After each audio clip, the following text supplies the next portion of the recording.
All right, music fans, welcome back. Harmless Dave here on the Harmless Dave channel, talking about real music and talking about something I've been meaning to talk about for a couple of weeks now, and doing it in real time for a couple of people out here, just like you and just like me.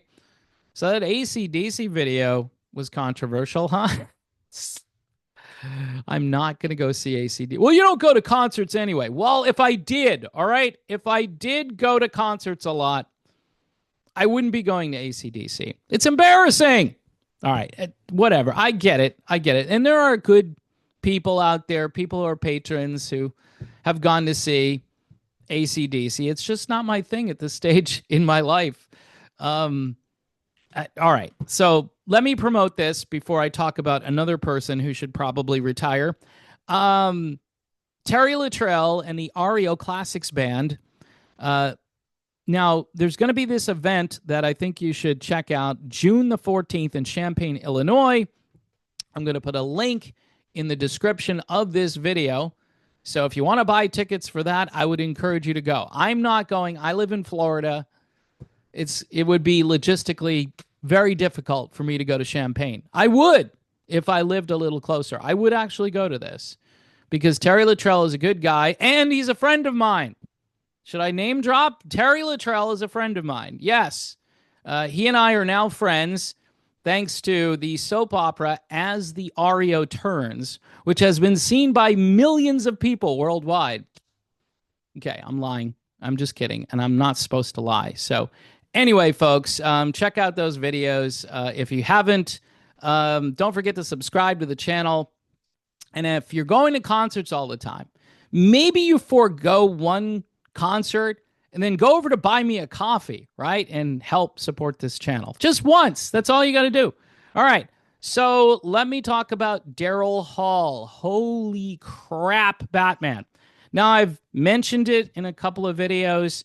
There are channels on YouTube that have covered Daryl Hall, and they've done it in a very subtle, dignified, and almost positive way that maybe it's time for Daryl Hall to retire. Now, Daryl Hall is not hitting notes. And here's the problem for Daryl Hall. These songs are already in a lower key for the most part. I mean, he's singing them in a lower key, and he's struggling with the lower key. And the other problem for Daryl Hall is he set such a high bar. I mean, as a vocalist, in his heyday, he was probably in the top 10, top 5. When you think about Daryl Hall, you're like, oh, yeah, crap. Now, you may not put him in your top 10, but on further review, much like, after the play goes off and Monday morning quarterbacking, that's what I'm doing here, you got to put Daryl Hall like way up there as a singer. And that's why John Oates didn't sing a whole lot, because they had Hall. So it's kind of like Don Henley and the Eagles. Well, Glenn Frey said, we have Don Henley. Why am I going to sing when we have Henley? Now, I like Glenn Frey, but anyway, that's a whole different video. So the point I'm making here is that he set a very high standard for himself and for the industry. And he's out there, and people are still buying tickets for this. Now, he's 77. He's had about a 55-year run in the music business. If you do the math, it might even be longer than that, okay? With Hall & Oates. And, of course, the whole Hall & Oates falling apart thing doesn't really help this. I mean, if that had stayed together, you'd still have the issues with the vocals, and I would still be complaining that Hall and Oates need to retire. But Oates doesn't sound all that bad, but he doesn't sing the way Daryl Hall sings. So it's rough because I'm a huge fan. I mean, I ran out and bought the album Three Hearts and the Happy Ending Machine, which, by the way, features this song called Somebody Like You with Eric Clapton playing this blistering guitar solo. And I could listen to that song over and over again. And I do from time to time. It's in my collection somewhere behind me. But the point being is the guy in his prime was as good as anyone else. He's out there doing a lot of solo stuff, which I wouldn't advise, but is he trying to distance himself from the Hall & Oates catalog? Not the brightest idea at this stage, especially when audiences are all wanting to hear the hits. You've got casual fans, maybe you've got a few hardcore fans like me who went out and purchased that album. I didn't buy any Daryl Hall solo albums before or after that. I don't know how many solo albums he has, but I was more interested in the Hall & Oates stuff, obviously. And even into the early 90s, Hall & Oates were putting out some good stuff. In fact, around 2003, I think they had another album that got some adult contemporary radio airplay. Hall had an album by himself, I think, in 2011, which wasn't bad. And he released an album last year. And in the studio, I mean, he's pretty good. But live on the road at 77, he's not even throwing the off-speed stuff right. He's just, I mean, if you go listen to some of these clips, it's like you're cringing. You're like, oh, no, don't do it. Don't try to sing that. You know, the only similar thing I can compare this to is when David Lee Roth went out on his solo tour like 3 or 4 years ago, and he pulled the plug on himself. I think he blamed COVID or something, but he was just, I couldn't believe that he would, at least the only thing I could say is that, yeah, Dave was actually singing. It was definitely Dave trying to sing, and good for him for trying. But it was, wow. Like, why? Why are you doing this to us? Why are you doing this to your reputation? And that's what these people have to start thinking about. Their legacy. Like, do I really want to go out like this? I mean, a rock star friend of mine, who I'm not going to name drop, always says, I'm not going out like that. When I can't do it anymore, I'm pulling the plug. Kelly Hansen said the same thing, but apparently Kelly is going to be back next year with Foreigner as they do an orchestra tour, or they set up residency, I think, in Vegas, and they have a full orchestra, which I think is really cool. But remember, Kelly said, hey, I got to stop soon because this catalog is tough to do. And apparently he can't travel, so he can't go to other countries and perform.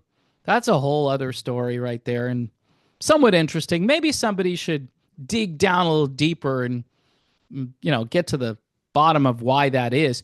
So bottom line with Daryl Hall, I wouldn't go see Daryl Hall. All right. Now people are hitting me and saying, well, you don't go to concerts anyway.